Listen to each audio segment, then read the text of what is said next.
I'm Angela. And I'm Paige. Join us as we dive into our obsession with true crime, history, and mysterious stories.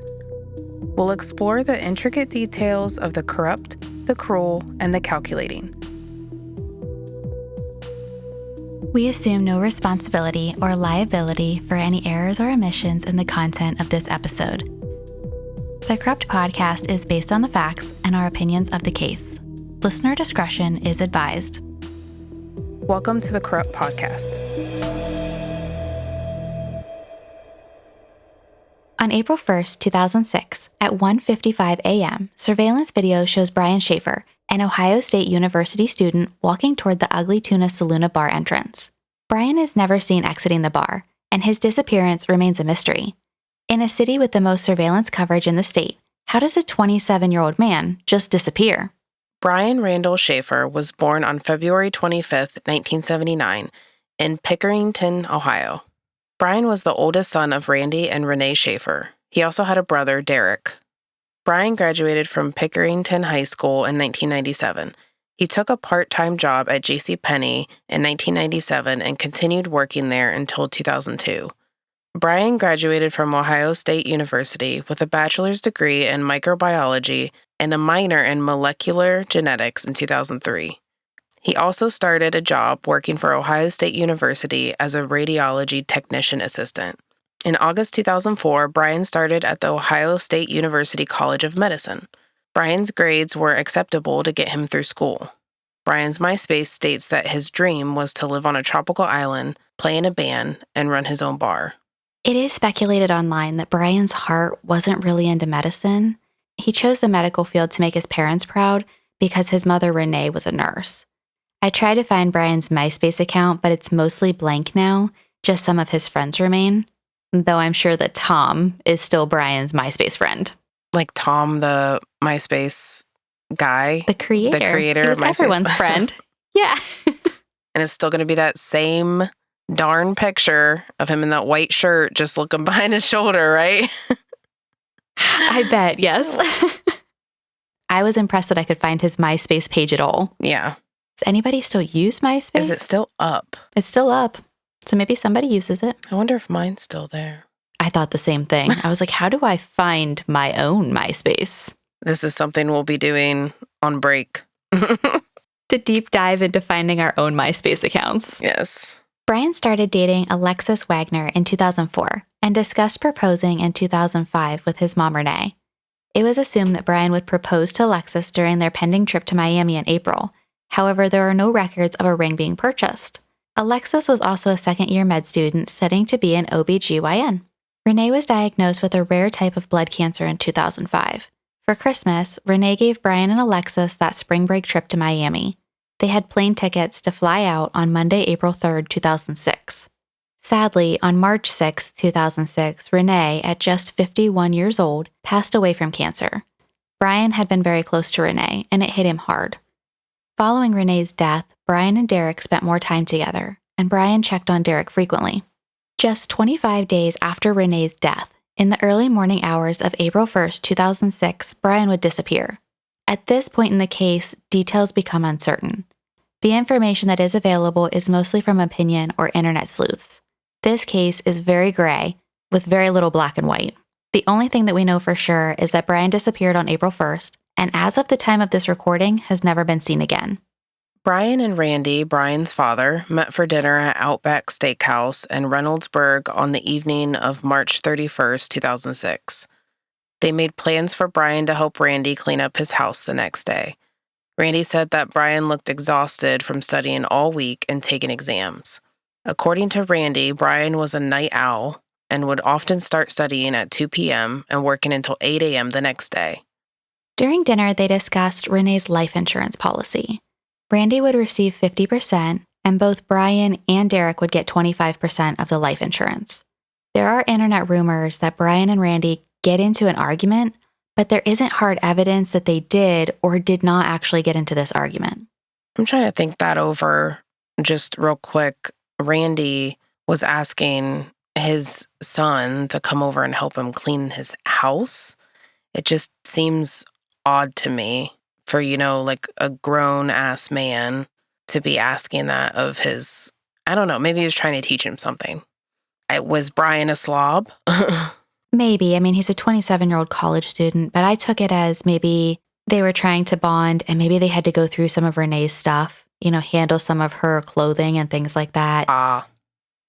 I'm not sure. There's a little bit of confusion in this situation. Some reports say that Brian and Randy had a pretty rough relationship at this point, and their argument was because Randy wanted 100% of the life insurance. Other opinions say they weren't arguing at all, so we're not really sure what happened here. Mm-hmm. We know that Brian and Derek get closer as the brothers, but we don't know what the dynamic was with their dad. Due to an emergency health issue with a pet, Alexis had driven a 2-hour trek back to her home in Toledo. William Clint Florence, Brian's friend, drove to Brian's apartment at 9:30 p.m. They planned to go bar hopping to celebrate the start of spring break. Brian and Clint walked from Brian's apartment to the Ugly Tuna Saloona. This walk would have taken 10 to 11 minutes from Brian's King Avenue apartment to the Ugly Tuna on North High Street. The Ugly Tuna is a college bar with the slogan, "Fresh Fish, Ugly Owners." They have fishbowl drinks that are massive, and to set the vibe for the night, think cheap drinks at a college bar on the first night of spring break. Have you ever had a fishbowl drink? I don't think I have. They're fun. I don't need that much alcohol in one sitting. Well, you share it. I have to share it. Yeah, you share it with a person. Good God. No. Think I'm over here in the corner just drinking fishbowl drinks by myself? Whatever you got to do. They're pretty cool. I never saw one before, but the first one I was like, oh my gosh. I have to try that. It's pretty cool. They look amazing. They're huge and they're blue. Yeah. They look fun. Yeah. At the time of his disappearance, Brian was wearing a white long-sleeve shirt with light olive green short-sleeve polo shirt on top, dark blue jeans, white Adidas sneakers, and a yellow cancer awareness bracelet.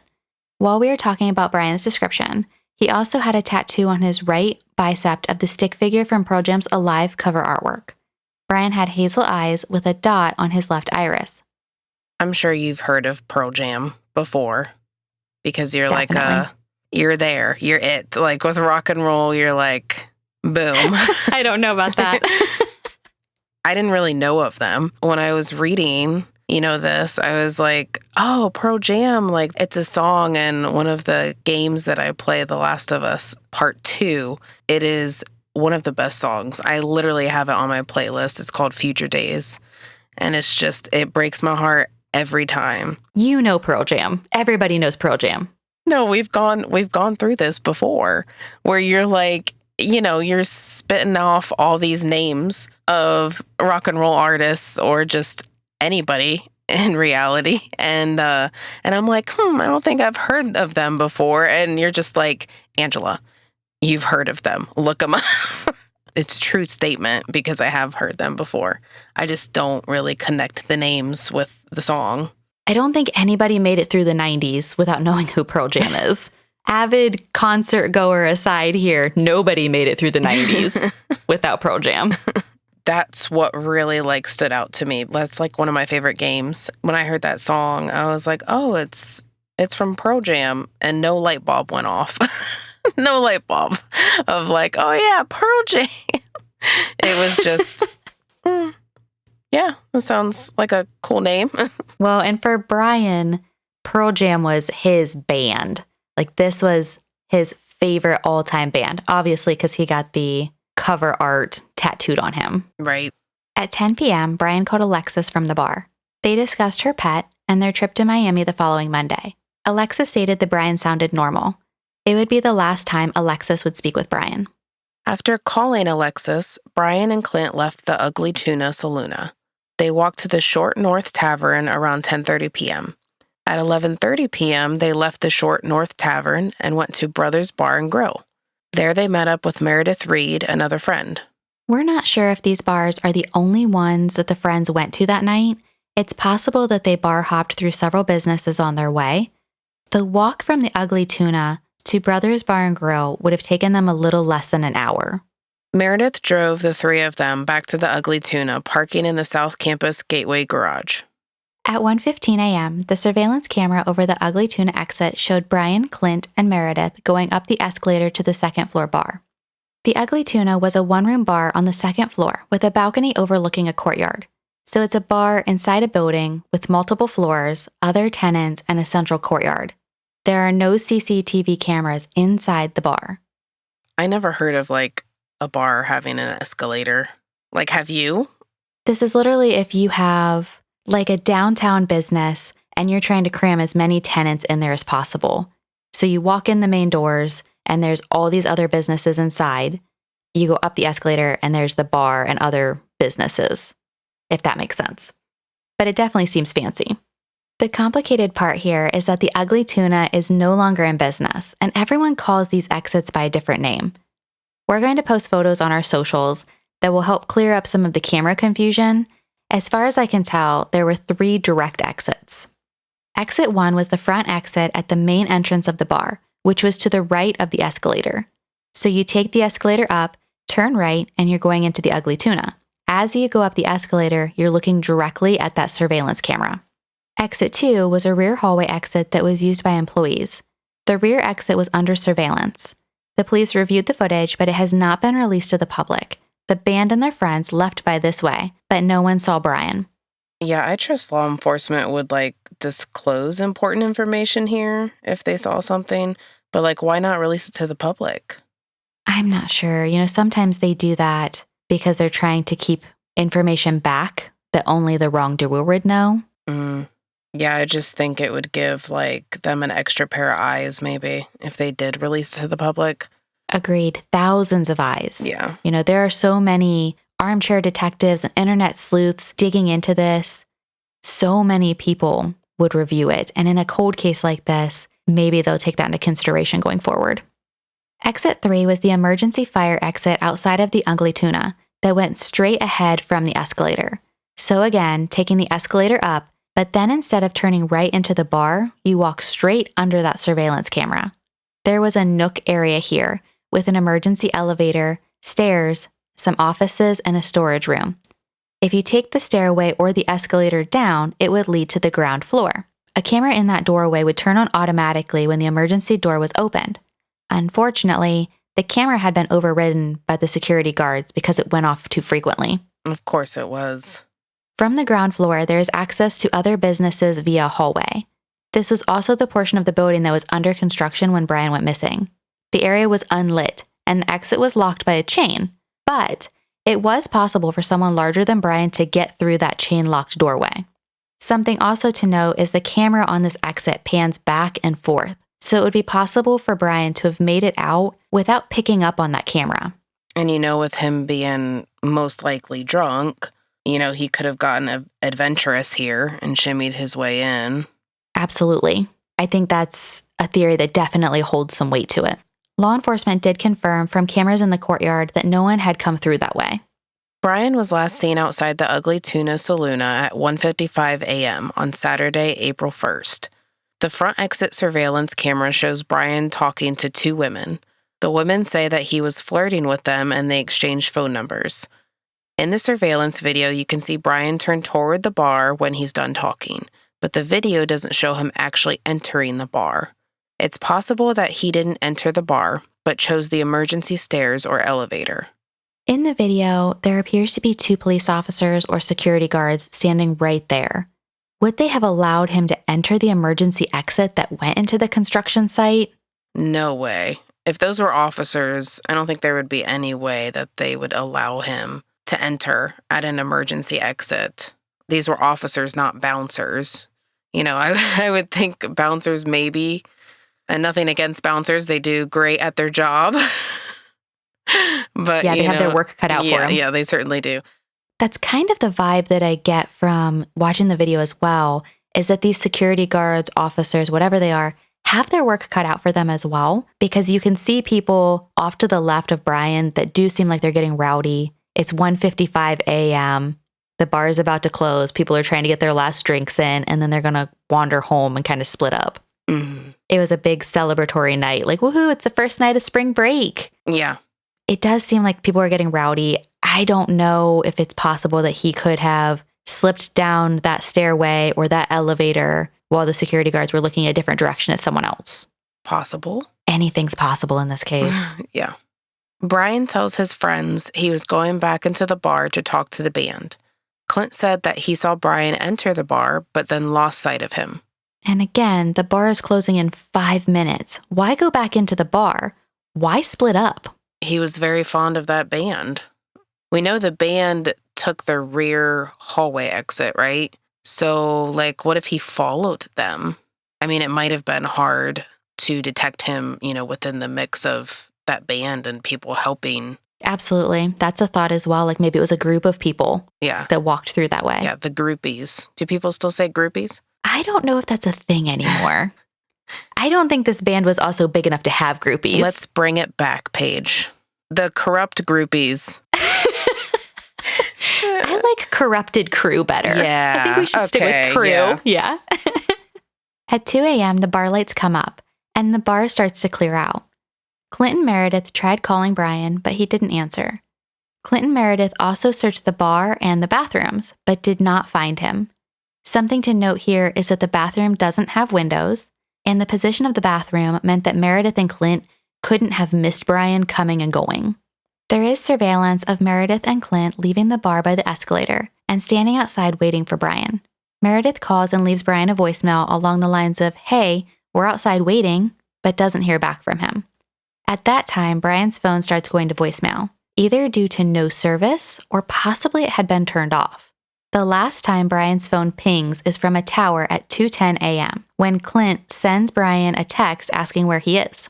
Eventually, Clint and Meredith go back to the parking garage. Later in the day, on April 1st, Brian never showed up at his dad's house to help clean. Randy wasn't too worried, just figuring that Brian had forgotten. Alexis called Brian but never heard back from him. She drove back to Columbus and went to Brian's apartment. Brian's car was still parked outside and his bed hadn't been slept in. Alexis reached out to Clint, but Clint had not seen Brian since the early morning at the Ugly Tuna. On April 2nd, Alexis called Randy around 7 p.m., and they decided to file a police report. The police declined to search for Brian until he didn't show up for his trip to Miami the next morning. Family and friends looked through the dumpsters themselves in the area around the Ugly Tuna on that Sunday evening. Randy officially filed the police report when Brian didn't show up for his flight to Miami. The police checked out Brian's apartment and canvassed the area around the bar. Police interviewed Rock House, the band playing at the Ugly Tuna on March 31st. One of the band members was a friend of a friend situation with Brian. The band members don't remember seeing Brian or talking to him. As we said before, the lack of surveillance would be a huge part of this case. Brian wouldn't be seen leaving the bar. He also isn't seen walking on any other surveillance camera in the area. With the surveillance reviewed and no signs of Brian, that left two other options. Either Brian had never left the building, or his body had been sent down the trash chute and into the dumpster. Law enforcement followed the trash all the way to a landfill in Tennessee, but no evidence of Brian was found. The police also count every single person coming and going into the bar. There's only one person not accounted for, and that was Brian. They take this surveillance video home, blow it up on a projector, and track every single person. One of the people coming and going was labeled the orange shirt guy, and he was seen going up and down the escalator that night. The police tracked down the orange shirt guy. They discovered that he drove a taxi and was literally just waiting for the bar to close to get some work. The police checked the building, including the roof and walls. Since 2006, the building has been renovated, so if Brian was in the walls, it would have been discovered during that time. I don't even want to think of that. If he was in the walls since that year, just creeps me out. Yeah, it's something horrible to think about. Canine and cadaver dogs were used. Nothing was found at the bar. The sewer lines and dumpsters were also checked. Again, nothing was found. The canine units did follow Brian's scent in an interesting direction. From the emergency exit, the dogs followed Brian's scent to a Wendy's and then to the Columbus Coated Fabrics abandoned factory, where the dogs lost the scent. There was a camera at Wendy's, but it wasn't working. In the end, the police think it might have been a fluke that the dogs followed Brian's scent from the bar to Wendy's. The farthest map you can find online goes back to 2007, and I couldn't find an abandoned factory that was close to Wendy's. So if Brian had walked out of the rear of the Ugly Tuna building, he would have crossed 9th Avenue and then walked about a block back up to High Street for the Wendy's. I would highly recommend anyone look up 1546 North High Street's location. Compare 2007 to today. Even comparing 2012 to today is an extraordinary change in the building and the businesses. Behind Wendy's and separated by a fence, in 2007 was some sketchy looking housing. By 2012, you can see construction equipment moving in and the houses start to be demolished. The entire building where Wendy's was located has been demolished and is now a multi-use building. The thing with the dogs losing the scent and the police thinking it was a fluke, they thought maybe the dogs caught the scent of Wendy's and followed, like dogs will, followed the scent just towards food. They really wanted themselves some Wendy's. I find that strange. There's so many flukes and coincidences in this case. These dogs are highly trained. Right. I don't know if this is a typical response for a canine dog. I'm sure they have, a pile of chicken nuggets, in front of the dogs while the dogs are being trained to go attack a person or something. Like, are they going to go for the chicken nuggets or are they going to follow orders? I'm sure this is a thorough thing that Yes. that police have to do. Like, they're not going to go for Wendy's chicken nuggets. I mean, come on. The Frosty Right. maybe, but I was going to say, are these McDonald's nuggets or Wendy's nuggets? Which one do we train the dog on here? This is another one that I really think those dogs followed Brian's scent. These are well-trained, smart animals. The abandoned factory, back to that, the Columbus coated fabrics, you couldn't find that factory close to Wendy's at all? I could not find it. There is a fence that kind of separates it, so I'm not sure if it would have been on the other side of the fence. But the maps from 2007, it's like the beginning. So everything's pretty grainy. You can't really see. Mm-hmm. It bounces back and forth between 2007 and 2012. And then by the time you hit 2012, it's all been cleared out. It's all tore down. And you would never even know this stuff existed today. Like driving through there, you would never know that it was a Wendy's or that it had been an abandoned factory. The Olentangy River was searched multiple times as it was only a half a mile away from the bar. No evidence was found in the searches. The water level at the time of Brian's disappearance was only 2 to 3 feet deep on average. Obviously, like all rivers, there are deeper and more shallow portions. But they did rake this extensively, hoping to find his body. Yeah, also keep in mind this Olentangy River is like 97 miles long. That's freaking long. Like, it's not like a little pond or a little lake that could have been searched like through and through. With a river, I feel like it's in like a constant current. It would be difficult to find a body because it could constantly be moving. Right. The Columbus Police Department worked with the FBI to follow sightings and polygraph test many of the people that had been in contact with Brian that day. Randy completed and passed a polygraph test about a month after Brian disappeared.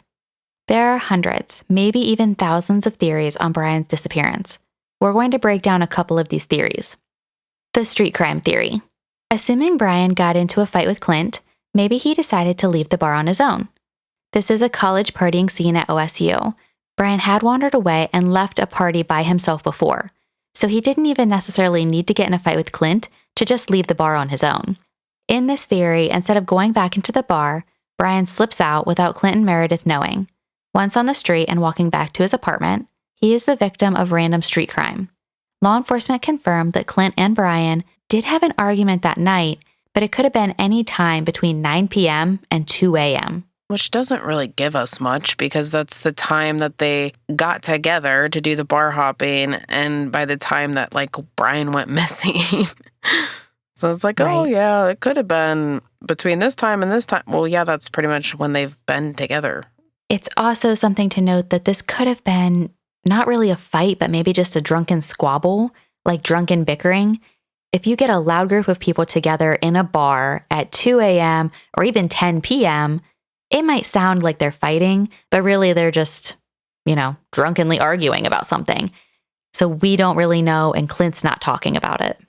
Police do say that it's possible Brian got out the door undetected, but on the 10-minute walk back to his apartment at 2 a.m., something happened to him. The trash chute theory. The Ugly Tuna kitchen closes at 9 or 10 p.m. today, while the bar portion stays open until 2 a.m. Assuming it was the same in 2006, it is possible that one of the Ugly Tuna employees or patrons had been watching Brian and knew he was a drunk, easy target. With this theory, Brian walks back into the bar, but is then assaulted and taken to the kitchen where his body is sent down the trash chute. When I heard about Brian Shaffer years ago, this seemed like the only possible solution to me. A guy walks into the bar and he doesn't walk out again. That left two possible options, right? He either never left the bar or he went out with the trash.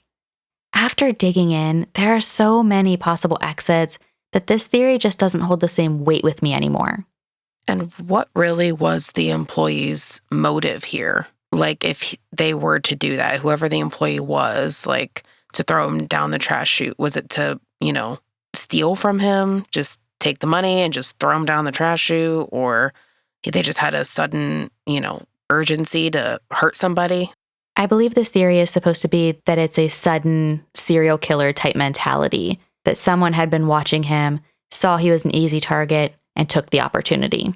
Would it be somebody at the bar there with him, like a fellow partier, or would it be an employee? Who knows? The Wendy's gone wrong theory. Brian leaves via the emergency exit and then makes it out the door in the construction area. He walks the block to Wendy's and then the abandoned factory where he is willingly picked up to disappear or again possibly a victim of random street crime. If the dogs were correct, then Brian gets into a car from the factory area because his scent disappears. And again, we're not sure how far away this factory was supposed to be, or if it was even in the right direction for Brian's apartment. The suicide theory. Brian exits into the construction zone and disappears willingly to either commit suicide or dies from the element. According to Weather Underground, it was 66 degrees on March 31st, with a low of 54 degrees. Dying from the elements wouldn't be an issue. It's possible that he did commit suicide, but how far could he have walked to still be hidden all these years later? The construction site theory. Brian drunkenly wanders into the construction site. He then falls into a pit and is covered by concrete. The construction area was torn up and an elevator was being installed in this area. Doesn't sound like there was concrete on site or large holes or pits to fall into, though. There are similar theories that Brian is in the vents or that he's in the walls. Law enforcement searched the full building with the dogs and did not find any evidence of Brian still being at the property. The runaway theory. Brian might have taken off and started a new life. Keep in mind that law enforcement checked Brian's computer and bank accounts right away, and there was no movement. Also no movement on his social security number or cell phone. Brian's personal belongings like his wallet and cell phone have not been found. His social security number has also had no activity for almost 20 years. Brian's bar tab at the Ugly Tuna was paid with cash that night. Randy thought this was out of character because Brian never had cash. He was a credit or debit only kind of guy. Randy and Derek both said they felt closer to Brian following Renee's death, but this theory is still an option because we know that Brian was under quite a bit of stress and was devastated at losing his mom. He might have decided to walk away from it all. The fact that Brian had cash on him to pay the tab supports this theory. Maybe he was planning on running away and had some cash saved up. He fled to that tropical island and is in a band and started his own bar. That is living the dream, man. From here, there are two sub-theories to mention. Number one, Clint helps Brian start a new life. People at the bar with them that night felt that Brian and Clint were more than just friends, but this also supports why Clint won't take a polygraph test. But like so much of this case, there is little or no proof. And honestly, if Clint was my friend, I would have told him to get an attorney right away as well. Clint's probably just following his attorney's orders and not taking the polygraph test.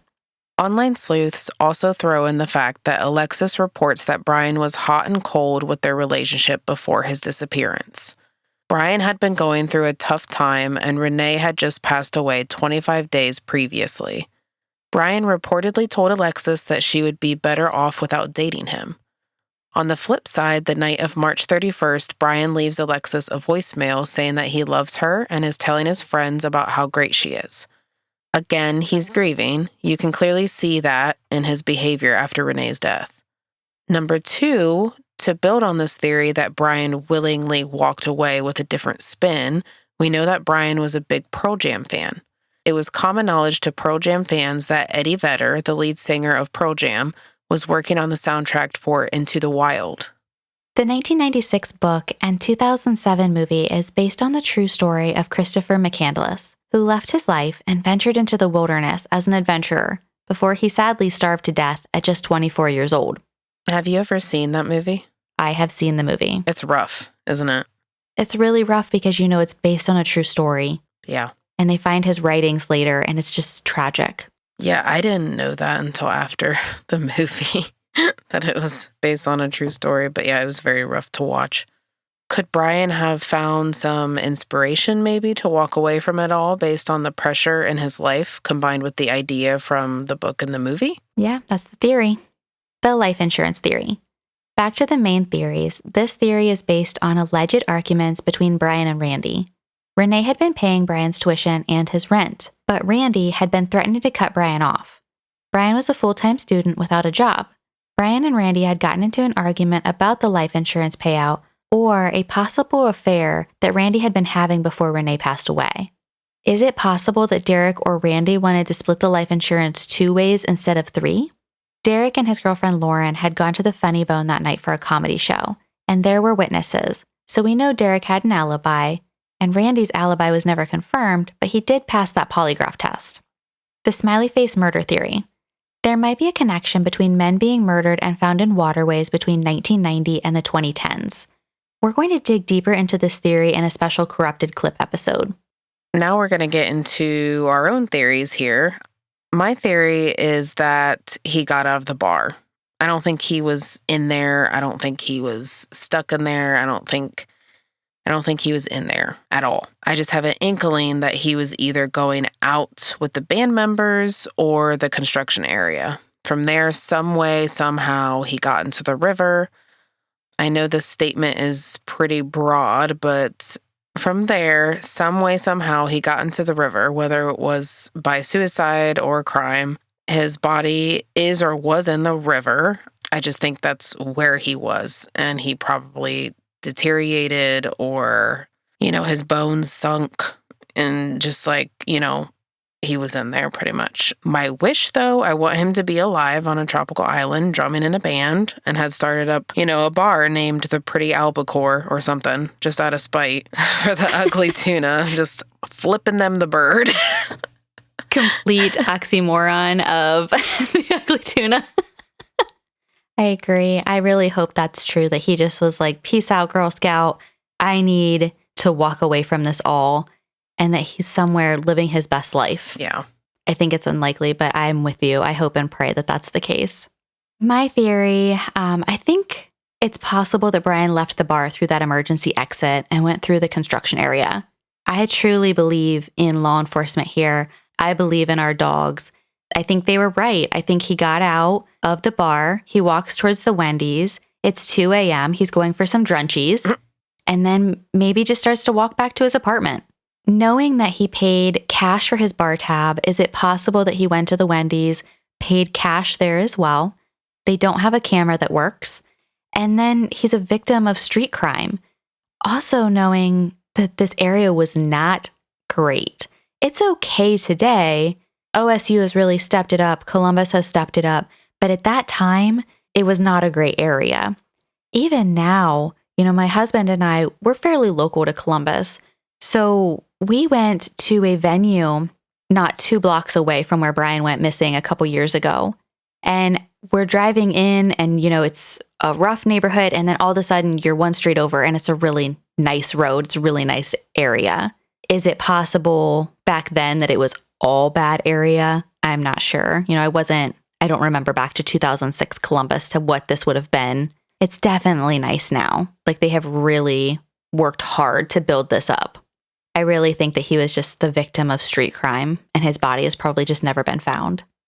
In 2006, Randy created the findbrianshaffer.com website in order to bring attention to Brian's disappearance. Don't go to this website today. It doesn't work anymore. There is a Find Brian Shaffer Facebook page with 1,000 followers that does keep up to date on this case as well. On May 11, 2006, police were notified of a break-in at Brian's King Avenue apartment. Around 2 a.m., the door was kicked in. A TV, DVDs, and some minor other items were stolen. The police think it was a coincidence, as other apartments in the building also had break-ins, including Brian's neighbor's apartment. Scary time to break in, though, because most people would be home at 2 a.m. Yeah, maybe the burglars thought, since they were college people, they would, be partying at bars at that time, maybe? I don't know. This was, their time to shine. They were like, yeah, we can break into all these apartments when they're over there getting drunk as a skunk. Maybe they were also casing the apartment building and knew who was out partying at what times, or knew more or less someone's schedule, maybe? Yeah. I just thought it was a really random thing, 2 a.m.? No, they're going to come at a specific time, Paige, after dinner, right before you go to bed. Not the bedtime thing again. This takes me back to Golden State Killer, crying out loud. I've never been the same. No, these burglars, they have to accommodate us. I mean, come on. They can't just come barging in at 2 a.m. while we're sleeping, right? I mean, that's true. Maybe they could just not burglarize homes at all. There's just food for thought. Yeah, at all. Clint and Meredith both hired attorneys and stopped talking to police in 2006. Randy pushed on Clint and implied that Clint knew something, and this is when Clint hired an attorney. Law enforcement said that Clint and Brian did get into an argument on March 31st, but it could have been any time between 9 p.m. to 2 a.m. Brian and Clint also had an argument a couple days prior to March 31st. They seemed to have made up and went out that night, but there's a rumor Brian and Clint were arguing again before Brian went back into the bar. In addition to the arguments, law enforcement interviewed friends of Brian and Clint, and they felt Brian and Clint might have had a fling at some point. I think this makes sense to me because Clint witnessed Brian take these girls' numbers, right, at the bar. So, maybe Clint got upset and, he went over the edge. Maybe, but you have to remember that Brian also has a girlfriend / almost fiance at this point. So I would assume that would make him jealous as well. Meredith took a polygraph test in May 2006 and passed. That leaves Clint without taking the polygraph, and it does make it look suspicious. Brian and Alexis had purchased tickets to the Pearl Jam concert happening on June 24th, 2006 in Cincinnati. Alexis auctioned off the tickets and put that money into Brian's reward fund. Eddie Vedder, the lead singer for Pearl Jam, spoke about Brian's disappearance at the show. For months following Brian's disappearance, Alexis would call Brian's phone every day. In September 2006, Brian's phone rang for the first time since 2 a.m. on April 1st. It rang 3 times before going to voicemail. His phone pinged off a tower in Hilliard, Ohio, which is 15 minutes from Columbus. Brian's cell phone carrier, Singular Wireless, told investigators that it might have just been a glitch in their system. Singular Wireless left it with the possibility that it was a glitch, but online sleuths also point out that the owner of the Ugly Tuna also owns a restaurant in Hilliard. It's probably not that strange since it's only 15 minutes away, but it's definitely something to keep in mind with this cold case. In March 2007, a hunter found human remains in the woods. The remains appeared to have been exposed to the elements for around a year. However, further review of the remains found that they were not Brian's, but they were from a woman. A prayer vigil was held for Brian outside the Ugly Tuna on the 1-year anniversary in 2007. Randy didn't give up searching for Brian. He hung missing posters all over the city. He worked with Crime Stoppers, other families of missing adults, and Ohio lawmakers to pass a missing adults bill that established statewide protocol for detectives. Randy continued his search by talking to psychics. One told him that Brian's body was submerged in water and held down by whirlpools that form at the bottom of concrete bridge posts. Randy and Derek then bought waders and searched the Olentangy River themselves. They searched bridge post after bridge post, but didn't find Brian's body. During one of these searches, Randy slips and starts to be pulled under the water. Derek pulls Randy back to his feet, but they decided to stop the searches after that. The police continued their investigation. They followed leads to Texas and Sweden. They also watched the surveillance videos over and over, hoping to find Brian leaving the bar or walking by another camera. Fields and woods were searched, but no evidence was found that Brian had ever left the bar. On September 14, 2008, Randy was killed at his home in Baltimore, Ohio. A storm had rolled through central Ohio. A tree limb fell on him while cleaning up storm debris. Randy was one of 5 people that died during the storm. On an online obituary for Randy, someone posted a sick note. The note said, quote, "To Dad, love Brian, from the U.S. Virgin Islands." The police department was able to trace it back to a Columbus library, and it was written off as a hoax. Such an incredibly sick prank from someone. Absolutely. You know, it had to be a college student, too, I feel like.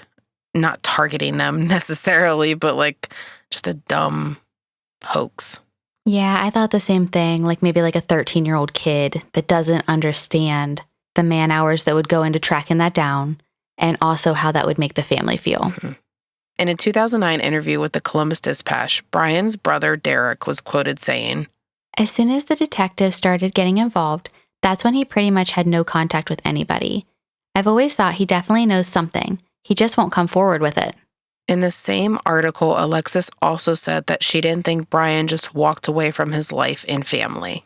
Yeah, and in that 2009 interview, Derek is talking about Clint, that he thinks that they had an argument and he knows something and he's just not helping. He knows something. I think so too. On May 6, 2010, Pearl Jam performed in Columbus and again spoke about Brian's disappearance. We're going to play you the audio of Eddie Vedder speaking about Brian. Speaking of mysteries, there's something that it's been a bit of an issue for a number of years now, and it's just an individual that went to school here in this town. His name is Brian Shaffer. About 4 years ago in April, he just went missing out of, seemed to vanish in thin air, and he had a girlfriend, Alexis, who loved him, and they were planning on getting married, and he was going to med school, and he had a great dad named Randy. He came to one of our shows a number of years ago, maybe 7 years ago, and the website, I think, has tried to keep the issue to the forefront and keep reminding people to be on the lookout. He had a 6'2", handsome guy. He had a Pearl Jam tattoo on his right arm. You know?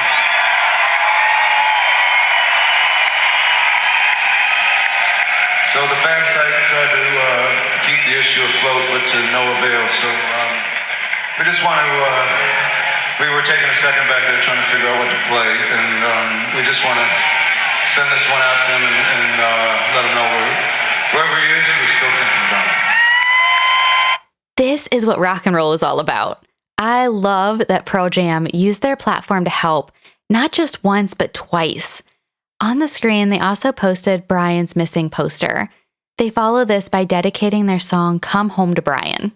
Yeah, this was truly a wonderful thing that they did. Definitely shout out to Pearl Jam for being just a complete gem. A gem of a jam.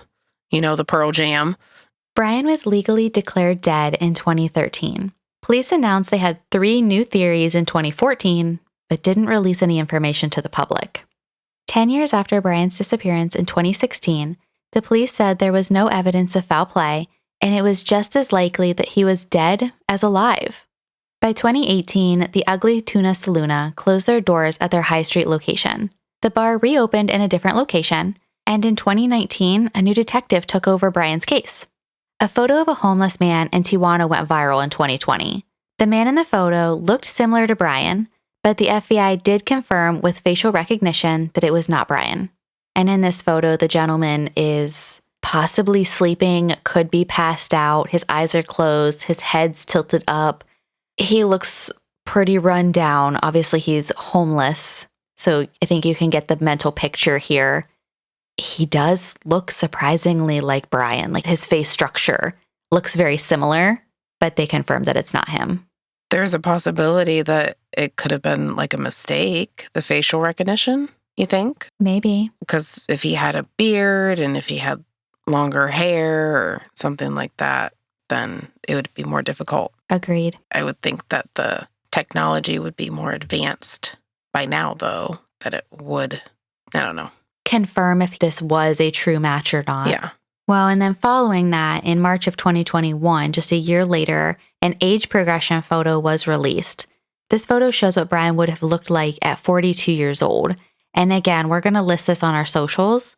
But like you said, this person from Tijuana, he had not like a full beard, but kind of like some scruff going on compared to the clean-cut Brian that we saw in his 2006 missing poster. And in the 2021 age progression photo, it does make you kind of wonder if Brian had been scruffier, if he had had some longer hair, living a rougher lifestyle, could the facial recognition have missed this? He's pretty handsome guy. Like, if you look at his photos, like, he's well off. He's good looking. Absolutely. I don't think that progression photo, if you guys take a look at it, does him justice at all. Like, it's the eyes for me. Like, the eyes that they did in that photo creeps me out. Like, I don't like it. I don't like it at all. Yeah, I agree. I thought the same thing, that they took the clean-cut version of him and they added some wrinkles, maybe. Mm-hmm. I'm not 100% certain on how this age progression works. Maybe we should do a clip on this. But I agree that I didn't think it was quite right for him. Mm-mm. Also, in high school and things, Brian had longer hair, so he wasn't always this clean-cut, clean-shaven guy. You know, think to long hair, Pearl Jam tattoo. He was rocking. Exactly. He was a rocker. Do the head banging, you know? I know you do. Mm-hmm. I know you do the head banging. There's no head banging happening over here. You're going to hurt your neck. In just 3 years, the Shaffer family went from a 4-person unit to just Derek. Following Renee's passing in 2006, Brian disappearing in 2006, and then Randy's 2008 death. Derek and Lauren get married and have a son together. Derek stays out of the light, but is still actively involved in searching for Brian. Alexis is also now married with 2 kids. She went on to finish her degree and is an OBGYN in Toledo. In 2024, 2 brothers from Central Ohio filed a civil lawsuit against Redditor Queen Bee. I don't know if I should say Queen Bee. I know. She's got too many E's in Queen and too many E's in Bee. The anonymous poster made statements on the Brian Shaffer subreddit, calling brothers psychopathic killers. Queen Bee also accused the brothers of being involved in the disappearances of Tyler Davis and Joey LaBute. Tyler Davis went missing after going into a bar in 2019 with his wife. Joey LaBute went missing in 2016. We're going to dig into Joey's case first, but we'll definitely look into Tyler's case as well. I know people go missing all the time, but it's really eerie to me that 3 men went missing or were murdered following a bar trip in Columbus. Joey and Tyler both show signs of being drugged. Maybe Brian was drugged too. It's just another theory here. The lawsuit was asking for Queen Bee to stop posting the accusations and for $25,000 in damages. On January 8, 2025, the lawsuit was withdrawn with the option to reopen it the next year if needed. Queen Bee's Reddit account has been suspended. We will post the 2006 photos and the 2021 age progression photo of Brian Shaffer on our socials. Please share to help bring some light for Brian. We also have alerts set up and will post any updates that come available. If you have information on the disappearance of Brian Shaffer, please contact the Columbus Police at 614-645-4624. You can also anonymously contact the Central Ohio Crime Stoppers. We'll list the contact information for both in our episode notes. Brian was 6'2" and 160 to 165 pounds in 2006. He has a tattoo on his right bicep of the Pearl Jam logo. It looks like an X with a stickman design. He has hazel eyes with a dot on his left iris. Brian was wearing a white long-sleeve shirt with light olive green short-sleeve polo on top, dark blue jeans, white Adidas sneakers, and a yellow cancer awareness bracelet at the time of his disappearance. We would love for you to become part of the Corrupt crew. You can find us on Patreon with multiple tiers and PayPal. This will score you our appreciation and will announce your name in a future episode. Both links are in the episode notes. Case suggestions and feedback can be emailed to us at corruptpod@gmail.com. The sources for this episode would be listed in the episode notes. You can find us on Instagram, Facebook, and Threads. Don't forget to subscribe to catch our new Corrupt content. Please also leave us a review wherever you're listening to this episode. Bye. Bye.